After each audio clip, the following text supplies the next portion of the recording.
আসসালামু আলাইকুম, welcome to my channel Shamima's kitchen. আজকের পর্বে আপনাদেরকে খুব সহজ করে দেখাবো মাল্টার জুস। আমি রেগুলার বাসায় আমার বাচ্চাদের যেভাবে মাল্টার জুস তৈরি করে দেই, ঠিক সেভাবেই আজকে মাল্টার জুস আপনাদেরকে তৈরি করে দেখাবো।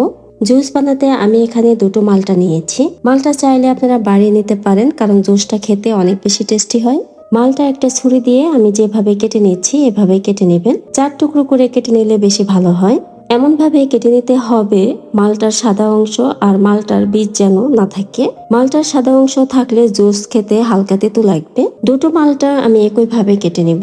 আর মালটার খোসার মধ্যে হালকা রস থাকলে হাত দিয়ে চিপে রসটা বের করে নিতে পারেন। দুটো মালটা কেটে নেওয়া হয়ে গিয়েছে। এখন ব্লেন্ডার জাগের মধ্যে আমি নিয়ে নিচ্ছি আর দিচ্ছি 1 গ্লাস ঠান্ডা পানি। এখন দিচ্ছি চিনি স্বাদ মতো।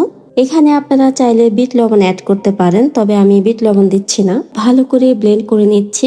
ব্লেন্ড করা জুস ছাঁকনি দিয়ে ভালো করে ছেঁকে নিয়েছি। এখানে আপনারা আপনাদের পছন্দ মতো পানি অ্যাড করবেন।